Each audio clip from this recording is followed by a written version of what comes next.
Welcome to the boardroom. I'm stepping in today as your managing director for this exclusive explainer, and we are auditing one of the absolute highest stakes venture opportunities in the entire Cambridge portfolio. We're talking about AS and A-level Arabic 9680, and specifically, we're demystifying the notoriously brutal Paper 4 3 questions on different texts. Listen, I don't want you to think of this exam paper as just a standard high school assessment. Absolutely not. Treat this like a high-pressure Silicon Valley pitch competition. Every single sentence you write is your pitch deck, and it is being aggressively evaluated by a board of strict examiners acting as chief investment officers. They are using highly precise metrics to either award you the maximum valuation, that A-star grade, or reject your analysis entirely and send you packing. In this session, I am giving you the insider look into the exact real-time assessment objectives those examiners use. Imagine a live grade valuation meter on your screen right now, mapping your baseline descriptive answers all the way up to a top-tier $1 million marking band. We are going to secure that funding. Okay, let's dive right into this. Why exactly does Paper 4 act as such a massive, insurmountable roadblock for so many candidates? Well, frankly, it is the most misunderstood asset in the entire Arabic 9680 syllabus. Let me give you two classic candidate profiles I see all the time. First, we have candidate A. Let's call him Alex. Alex is like a highly technical developer. He overloads his essay with raw data, massive vocabulary dumps, and memorized facts, but he has absolutely no analytical strategy to monetize that data. Then we have candidate B. Let's call her Sam. Sam is your charismatic marketer. She delivers these beautifully persuasive, sweeping narratives, but she has zero metric backing. She completely misses the actual command word constraints of the question. Both of these founders, Alex and Sam, walk into Paper 4 treating it like a basic reading comprehension test. They think it's just about translating a text from Arabic and summarizing the plot. No way! That is a guaranteed way to flatline your market risk chart. Paper 4 demands a highly sophisticated, multi-part synthesis. It tests your ability to juggle varying viewpoints, extract complex textual data, and weave it together under an intense countdown clock. If you deliver a drifting, unstructured pitch, the valuation board just stops reading, period.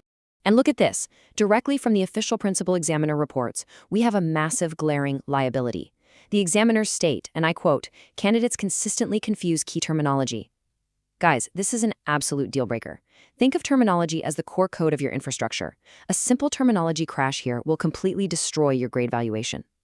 When you use the wrong critical terms to discuss literary devices, thematic elements, or rhetorical strategies in those Arabic texts, you are actively signaling to the investment board that your foundational architecture is completely flawed. It's like picking a tech startup but using all the wrong programming terms. The investors instantly lose faith. We have to patch this bug right now before we move forward. Here is our structural roadmap for today's explainer. First, mastering core principles. Second, the method mark strategy. Third, reaching evaluative thinking. And finally, top examiner warnings. Section 1, mastering core principles. Let's talk about the foundational architecture of your pitch. The official Cambridge syllabus places a massive, non-negotiable premium on what they call conceptual understanding. This is defined as connected knowledge that is highly transferable to unfamiliar exam contexts. What does it actually mean for you? It means top-performing students do not just memorize a textbook. They don't do what Alex does and just dump raw code onto the page. They build a connected, agile conceptual network.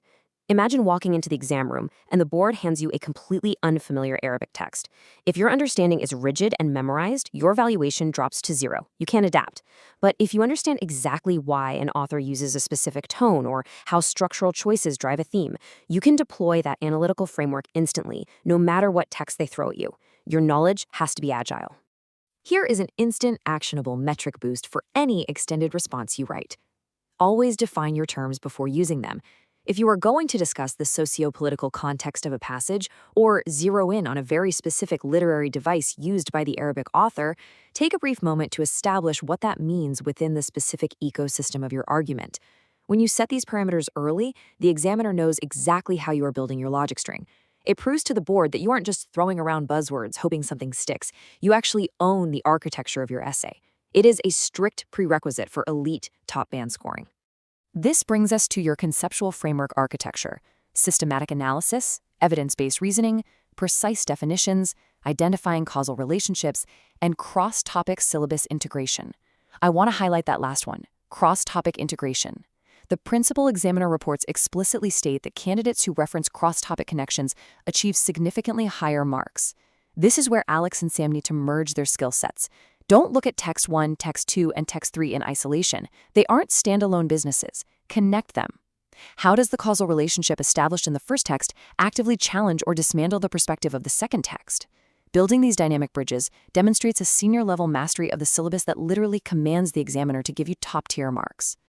Section 2, the method mark strategy. Let's step into the tech war room and look at execution. How do we actually build the product on the page? Remember Sam, our charismatic marketer?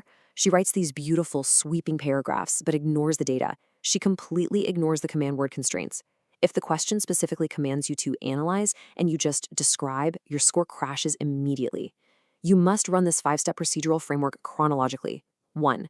Deconstruct the question. What is the exact command word demanding of you? 2. Extract relevant data from the Arabic stimulus texts. 3. Select an analytical framework. 4. Execute your logic with clear notation and verify your findings. 5. Present it all with flawless terminology. Deconstructing the question ensures you are actually building the product the board asked for, not the one you simply felt like building. Valuation pause. Before we unlock this next top-band architecture to truly scale your final grades, we need to optimize your educational asset flow.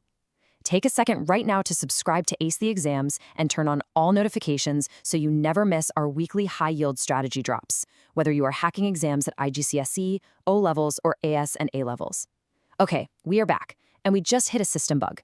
What happens when your evidence links drop out mid-paragraph? You remember this core rule. Marks are awarded for process, not just the final conclusion. This is why the method marks strategy is your ultimate safety net. Examiners reward robust analytical process, even if your final gram conclusion isn't a masterpiece. You need to use a structural optimization matrix, specifically the Peel structure. Point, evidence, explanation, link. If your pitch is falling apart, go back to Peel. It instantly fixes your logic flow line by line. Let's break down exactly how you must handle data interpretation to show professional, high-yield skills to the valuation board. First, text extraction. You must pull your quotes and thematic evidence directly from the Arabic source texts.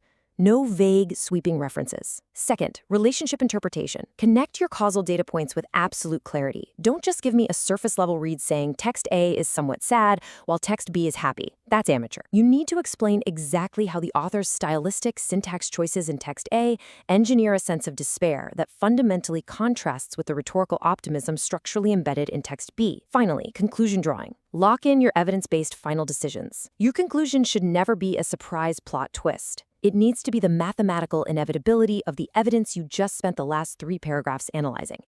Section 3, reaching evaluative sync. The number 3 is everything here. It represents the 3 escalating levels of the assessment framework that Cambridge utilizes: descriptive, analytical, and evaluative. Think of this as your funding rounds. If you are stuck on level 1, descriptive, you are basically just keeping the lights on. It's seed money. Level 2, analytical, gets you a solid, respectable Series A return. But level 3, evaluative thinking, that is the unicorn tier. That is what pushes your valuation into the top 1%.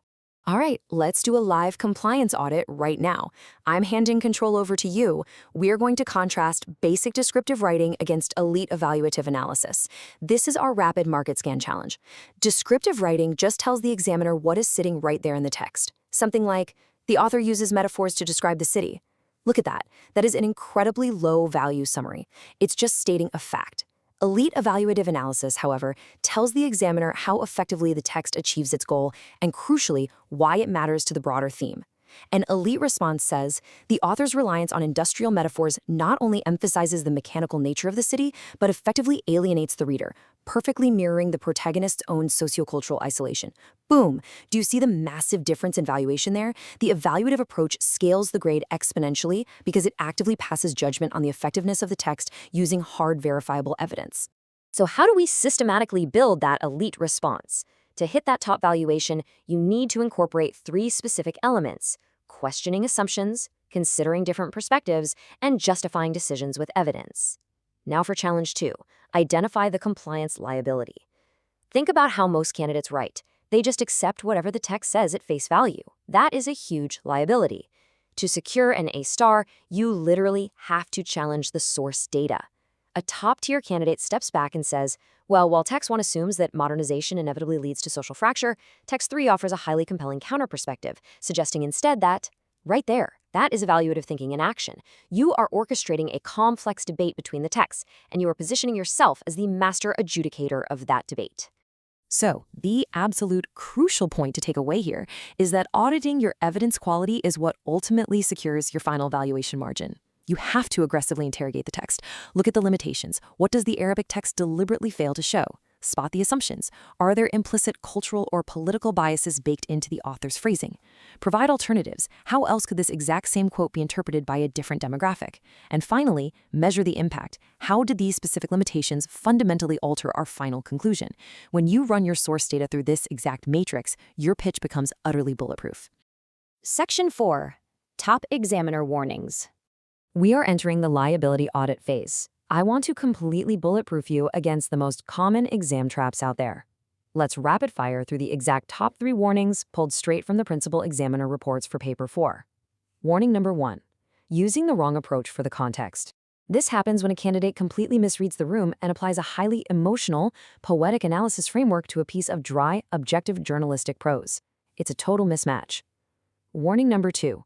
Forgetting to check format and presentation. Listen to me. If the prompt asks you to draft an article format and you submit a standard, rigid academic essay, you are bleeding marks instantly before they even read your thesis. Warning number 3. Providing answers that lack specific context. This is the ultimate compliance liability. If the paragraph you just wrote could apply to literally any text on the syllabus, it is way too vague. You must anchor every single claim in the precise, granular details of the specific Arabic texts sitting right in front of you. Do not make these easily avoidable errors. To ensure you never drift away from the specific context of the question again, I'm giving you a rapid mental protocol. You need a memory acronym to run a systems check on your contextual factors before you write a single word. Let's use the acronym CLEAR. C-L-E-A-R. Context, logic, evidence, analysis, relevance. Run that scan silently in your head before you finalize your paragraph. Is my context totally accurate? Is the logic of my argument sound? Do I have hard text-based evidence from the Arabic passage? Have I actually reached the analysis tier, or am I just describing? And finally, is this point truly relevant to the specific command word in the prompt? Running this quick memory hack keeps your performance perfectly aligned with the mark scheme parameters. As Alex and Sam finally merge their skill sets, combining flawless technical data with highly persuasive, metric-backed analysis, we watch their grade valuation meter peak at that maximum A-star score. Let's distill this entire session back to our core directive from Cambridge. Top-performing students exhibit connected, conceptual understanding transferable to unfamiliar contexts. That is the entire mission of Arabic 9680 Paper 4. It is never just about rote translation.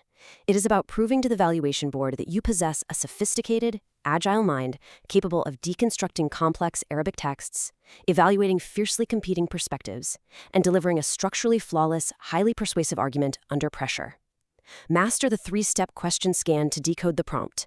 Allocate your time budget according to the scale of the marks, and always run your final quality review checklist using the CLEAR framework. Do that, and you maximize your outcome every single time. Your structural framework is now fully engineered for that top tier, but the Series A funding is just the beginning. The learning doesn't stop here. As you step up to your next pass paper, ask yourself, which analytical framework will you master next? Before you go, make sure you subscribe to Ace the Exams, hit that notification bell so you catch all our weekly grade masterclasses, and drop a comment down below right now telling me exactly which Cambridge subject and level, whether it's IGCSE, O, AS, or A level, you are preparing to comp next. Let's get to work.